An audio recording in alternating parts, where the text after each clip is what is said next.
Howdy, folks. Okay, we got an issue here. It's got me a little fired up.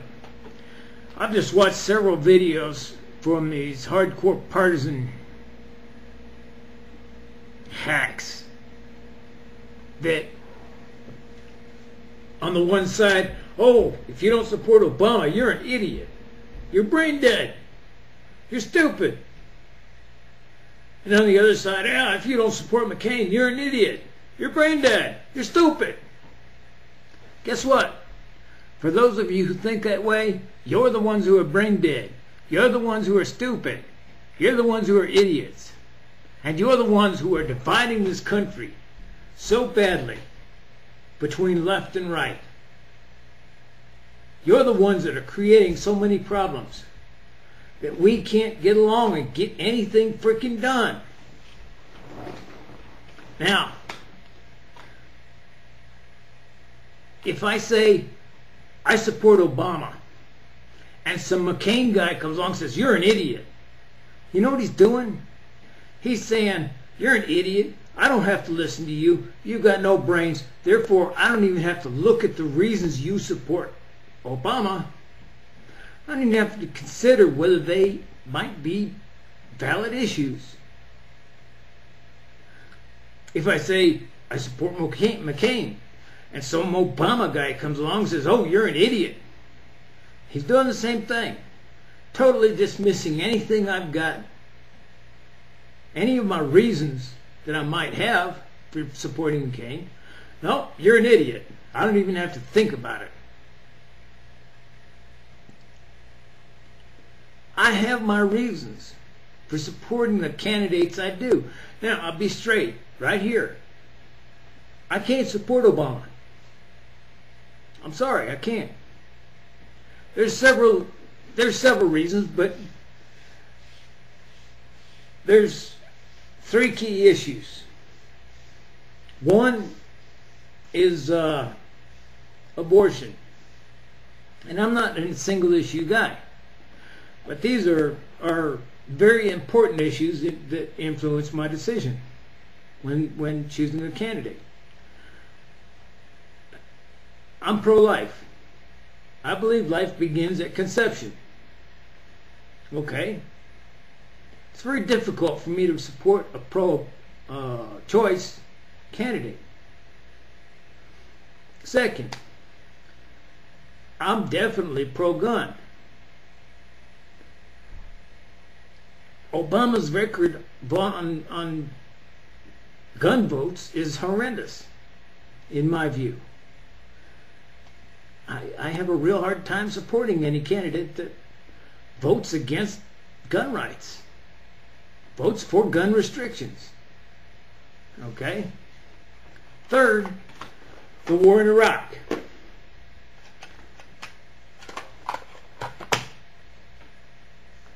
I support the war. I supported our going into that war. I think we went in for good reason. It wasn't all about WMDs. If you think back, there was a whole slew of issues involved. WMDs was one aspect of that. But regardless of that, we're there. We've done a good thing for the first time in the history of Babylon. There's a democracy in Baghdad.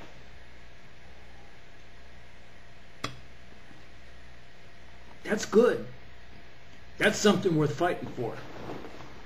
Oh, but look at how many people have died. Yeah, look at how many people have died. I don't want to sound like I'm minimizing this one iota.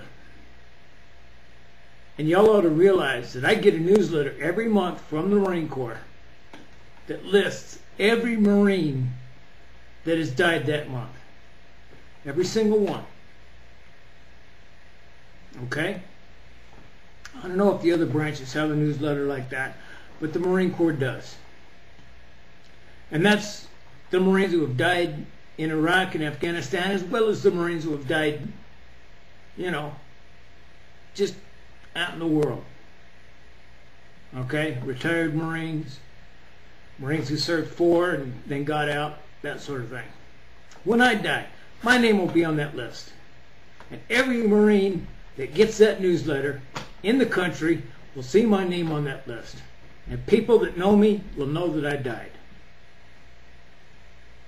Okay? Now, I'm well aware, because I can look at that list and I can see, I can tell basically who's died in Iraq and Afghanistan. I pay very close attention to the casualty rates because I dearly love my fellow Marines. I dearly love my fellow men and women in arms, especially those who are in harm's way over in Iraq and Afghanistan. I also understand the nature of their job. And I understand that people get killed in warfare.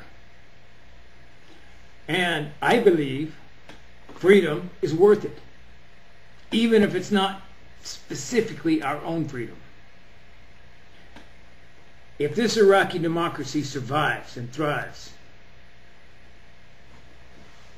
we're going to have a friend over there other than Israel.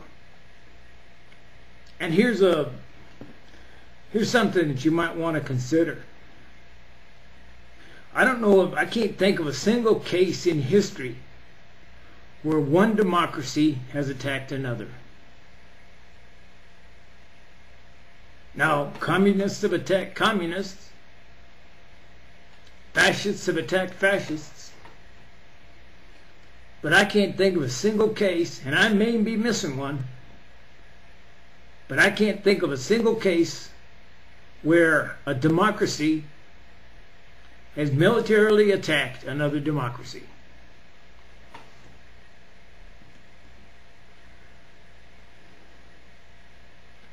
And I'm not talking about Palestine. Palestine is not a recognized state.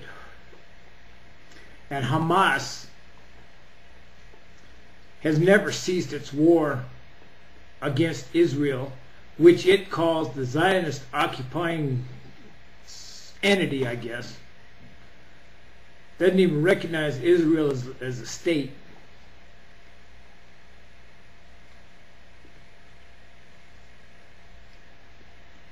I'm talking about recognized, established democracies. Okay? That whole Israel-Palestinian mess is so convoluted and confused. It's been an ongoing war since the birth of Israel. So, to continue, this divide that these absolute left and right partisans are putting our nation through. They're pitting left against right. Oh, well, if you disagree with me, you're not as American as I am. Bullshit. We're all Americans. We all want what's best for the country. Nobody wants to see this country fall. We disagree on what is best. But gee, my two brothers, both of them Marines, just like myself, we got three different viewpoints politically. My older brother is way left of center.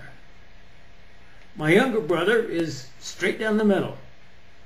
He's left on about half the issues he holds, and he's right on about half the issues he holds.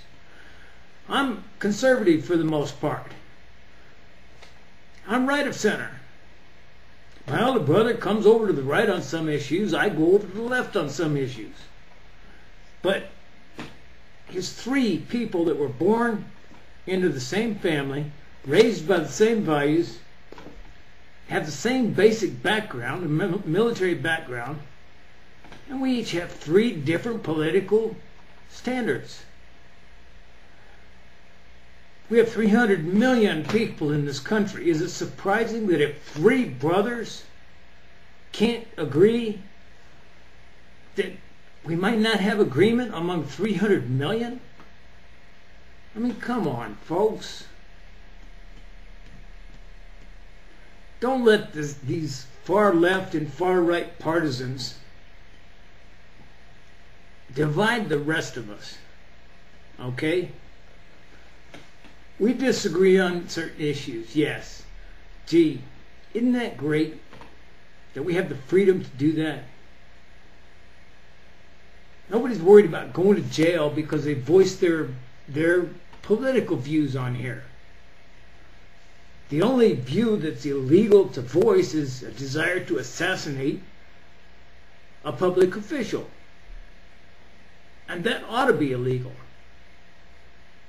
That's the reason we've had a peaceful transfer of power for 232 years or so? We're the only country right now that's had this peaceful transfer of power for that long, other than, I guess, like Switzerland. You know? Maybe some of the other Nordic states.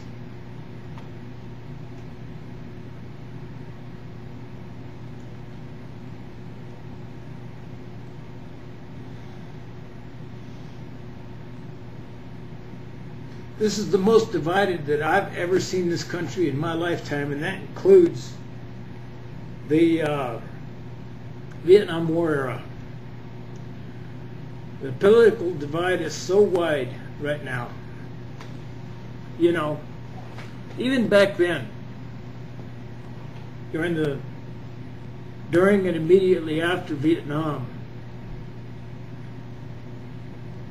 there were quite a few people. I mean, the number of extremists on either side were pretty few, as I recall. Not as many as there are now.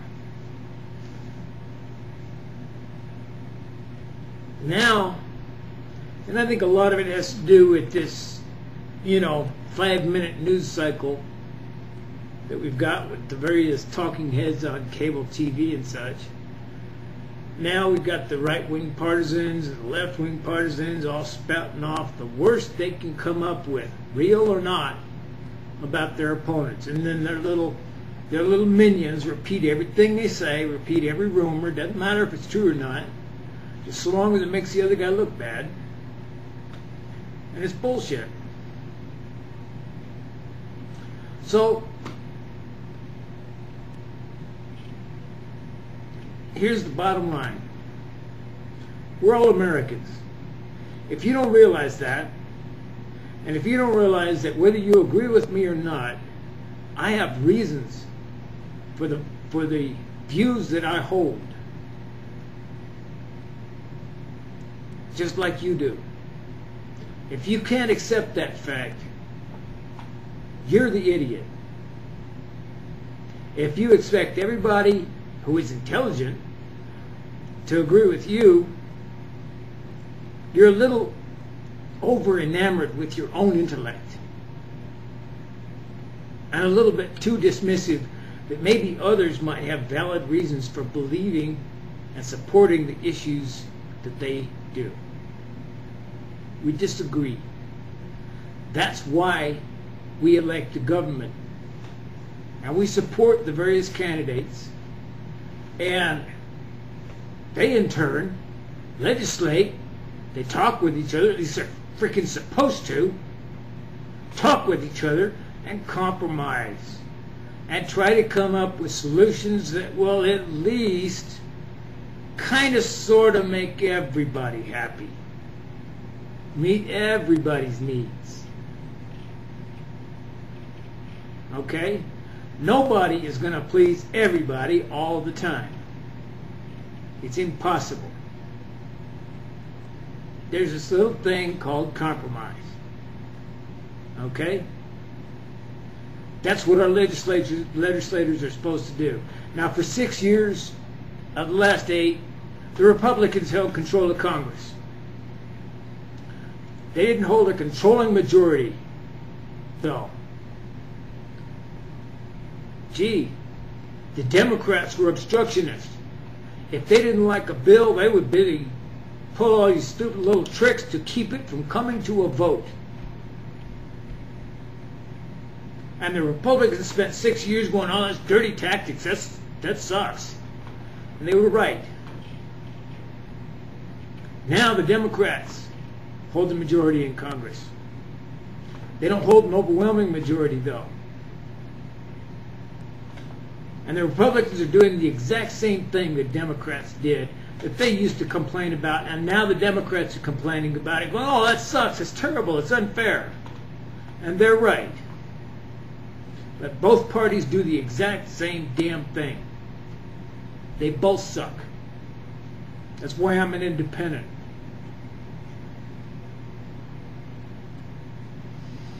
Now, unless you're one of these extremists who can't accept the fact that other people may disagree with you for very valid reasons,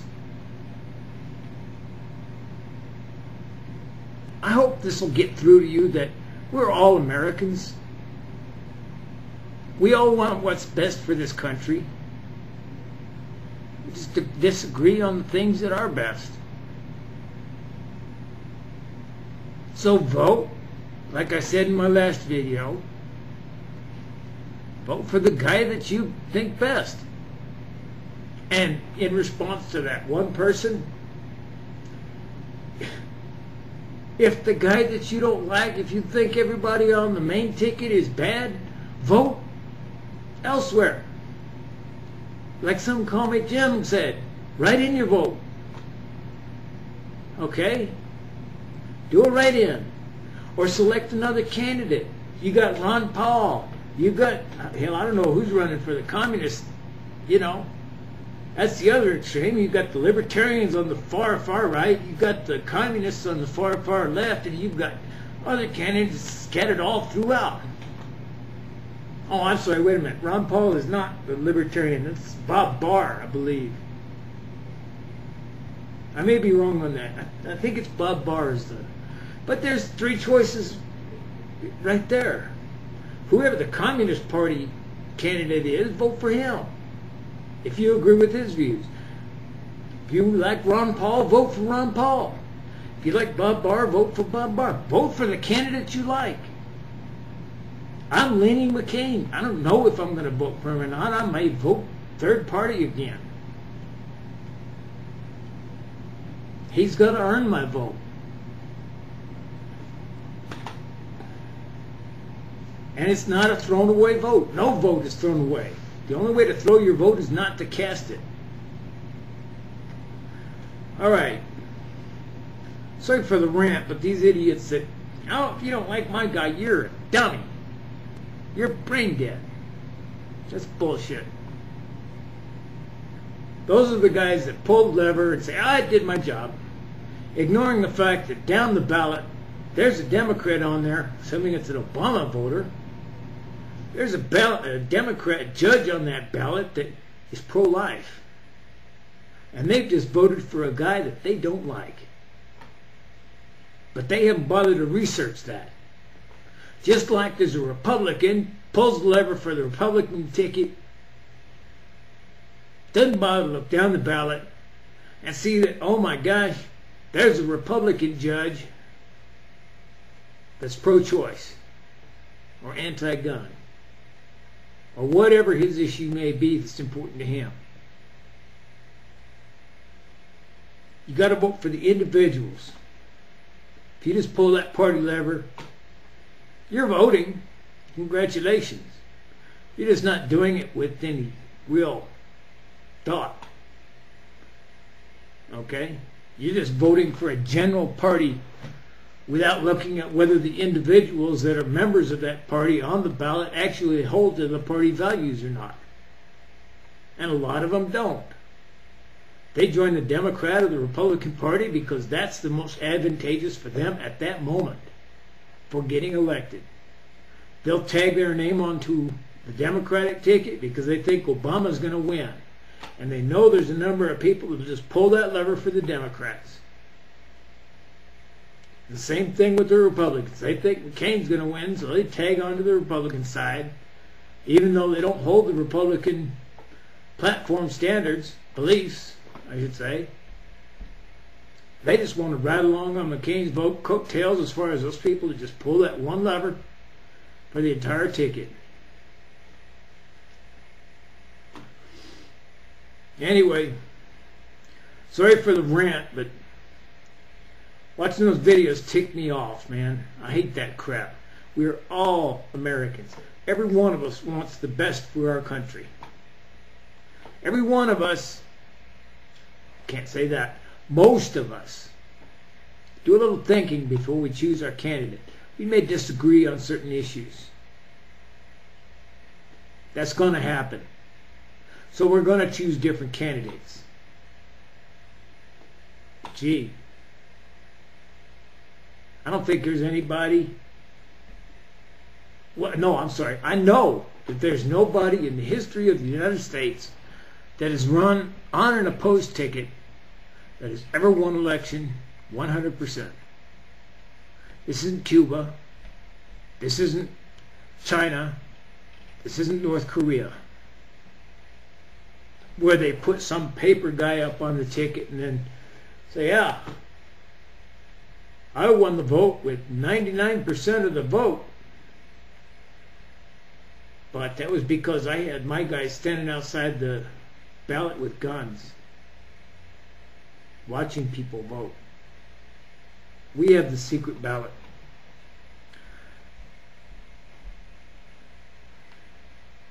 Alright, I ain't done being pissed, but I'm done with this video because I just go round and round if I keep this up. Okay, adios, hasta luego, and I'll holler at y'all later. Take it light.